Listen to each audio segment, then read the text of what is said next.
So what's exciting about this is that this is not a team that's sort of just come together for the first time. Chris, Colby, and I were a team together for 10 years at Janus Henderson. But all of us sort of had gone different directions before coming back together here at Brown Advisory. I had previously spent the last 2 years at Amundi running the absolute return business there. Chris was the head of global bonds at Janus Henderson. And Colby worked in private markets, actually, looking at fintech and other opportunities. So when Brown Advisory came calling, it was a really exciting way for us to get back together as a team to do something we'd done before, which was to build a global fixed income business from the ground up. The three of us have complementary skill sets across both function and geography. Ryan and I share function in that we're both global macro investors focused on interest rates, currency, and asset allocation, but split by geography. I'm located in the United States, focused on the Americas. Ryan in London, focused in Europe, and we both work to jointly cover Asia. Colby is separated by function. Colby is a bottom-up specialist. He has built credit research teams. He's been a credit analyst before, and he's run credit businesses. From a values perspective, we joined Brown for several reasons. The first of which is the firm is privately held, and we believe that that creates a certain long-term alignment with that of our clients. The firm is also employee-owned, and we believe that that creates sort of a natural alignment between us and the rest of our colleagues. There's a growth-oriented culture as well, and that provides a lot of support to our investment research process and contributing to client outcomes. The firm also has a private client route to it. So it started as a private client business, and to us, that puts the client very much at the center of everything that we do, culturally from a conversation perspective. And when thinking about solutions and what we do in portfolios, it's a very centering sort of culture. Lastly, the firm has been doing ESG research for a very long time, which we believe is a huge opportunity for us in terms of integrating that into our research process.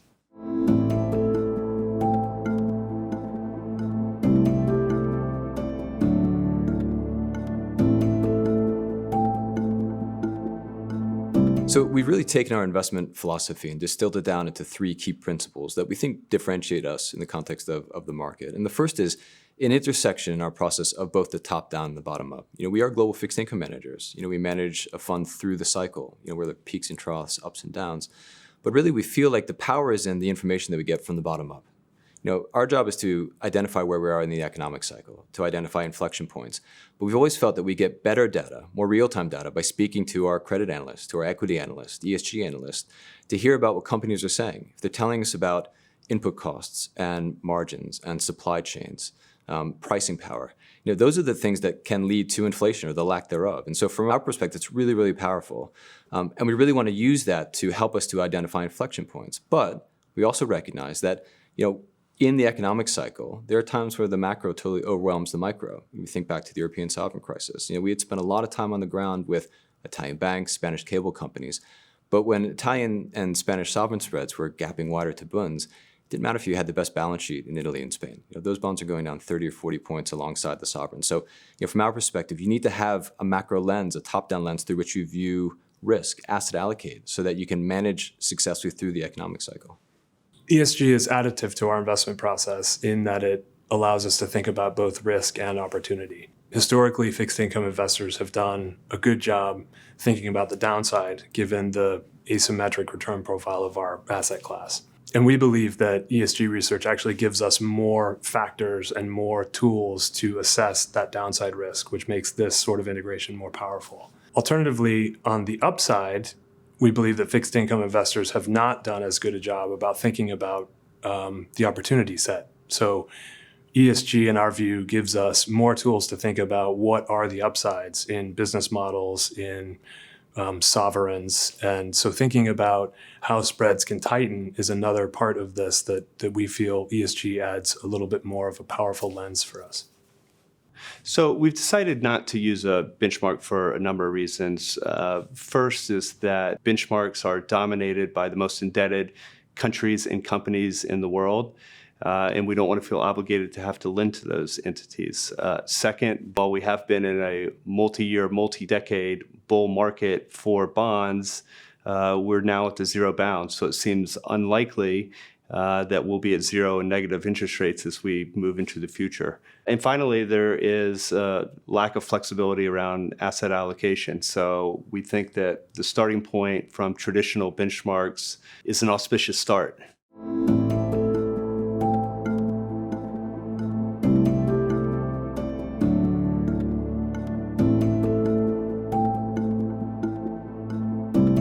So the strategy really has three main objectives. And the first is what it says on the tin. It's a total return bond fund, and we're looking to return 2 to 3% over cash over the economic cycle. But it's really about the journey to those end returns. I mean, from our perspective, we're big believers in the power of diversification. Our experience in this space, in the strategic bond space, is that a lot of managers utilize one key lever for performance. We're big believers in diversification. We're diversified by asset class, diversified by geography, and that's intentional. So we can provide us through the return profile over the course of the economic cycle. And it really leads to the second key objective of the strategy, which is to deliver bond-like characteristics. And it seems a bit strange to have to say that as a bond manager, but if you think back to March of 2020, during the COVID crash, equities were down 50%. And then clients would look at their portfolios and look at their bond funds and say, well, hang on a minute, my strategic bond fund is down 25% alongside my equities. And so it's imperative for us to deliver bond-like characteristics, which mean protecting against drawdown risk. And how do you do that? It's by being diversified. It's being really focused on downside capture because clients need that as a counterbalance or counterweight to the equity risk in their portfolios. And the last objective is a really key one for us. It's sustainability, where we are committed to underwriting all the securities that we own in this strategy across all the different asset classes that are available to us, corporate credit, securitized, sovereigns, whether developed markets or emerging markets, using our ESG research framework.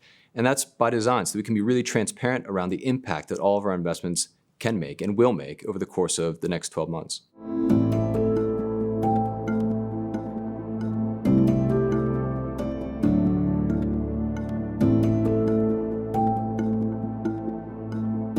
So the benchmark for this strategy will be cash. The return target will be 2 to 3% above that cash benchmark, with expected volatility in the range of 4 to 6%.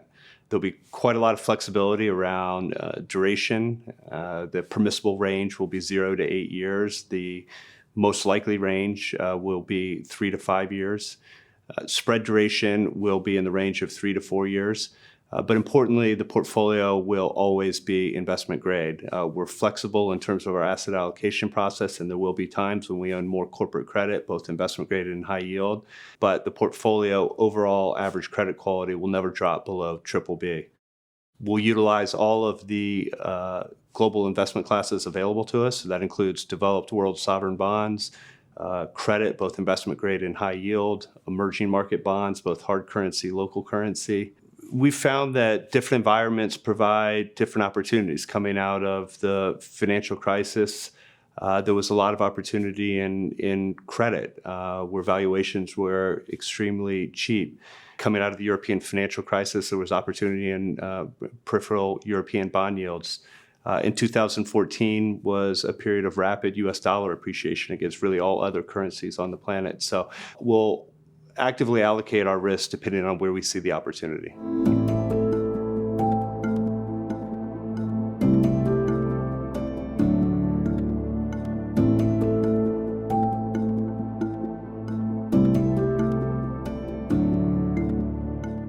So we want to be transparent about how we take risk, how we generate returns, and importantly, how we communicate those results to our clients.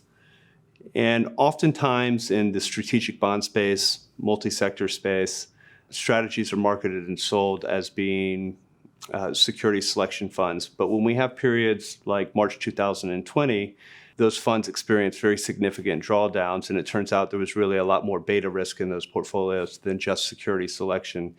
So we want to be transparent about the risks that we're taking in this strategy, and so we've developed 3 pillars as the foundation of our investment philosophy, and what we refer to as the investment ABCs. So that includes alpha opportunities, dynamic beta, and core income.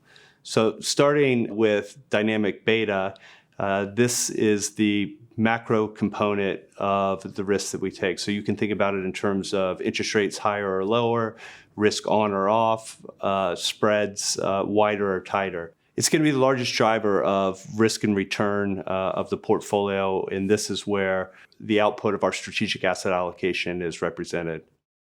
Alpha opportunities are risks that don't fall within the dynamic beta or core income bucket. They are risks that are meant to be as idiosyncratic and uncorrelated to the broader portfolio as possible. We believe there's always mispriced risk in fixed income markets, and if we can find those opportunities, take advantage of those opportunities, then we can build portfolios that exhibit better risk-adjusted returns. Core income represents the stable income that our clients expect, but we think about it a little differently than most managers. We think about it on a risk-adjusted basis, so we don't target a yield, but instead we'll change the level of that yield based off of where we believe we are in the investment cycle. We're not willing to compromise the liquidity or risk profile of the portfolio simply in a reach for yield. And underpinning these three pillars is sustainability, and we believe that by integrating ESG factors, we can improve the decision-making process and improve outcomes for clients. From our perspective, we tend to think about what's going on externally with regard to ESG integration. So there are a lot of things happening today that are interesting in that you've got regulatory bodies and monetary policymakers all sort of contemplating ESG within their regulatory frameworks and policy mandates. Along with that comes sort of a macro tailwind with regard to thinking about ESG with regard to fundamentals and our research process. When thinking about our process at Brown, our ESG team sits alongside our fundamental research team. So these two research processes happen at the same time. It's in parallel and in collaboration with one another. We can find ideas by way of the ESG research, and we can find ideas by way of the fundamental research. But at the end of the day, the portfolio is going to underwrite positions that satisfy both the ESG research and the fundamental research. So historically, our research process has had a couple of inflection points. The first one came during the European sovereign crisis, when sovereigns all of a sudden exhibited credit risk. And so we saw it as an opportunity to take what we had been doing in corporate credit research and leverage that into sovereign research and making investments that we came to find had better risk reward. The second inflection point is happening now with regard to ESG and integrating that into our what was a traditional fundamental research process. And what's really interesting about the sovereign space in particular is that ESG, we're finding, allows us to really explore and understand risks and opportunities within sovereigns more effectively.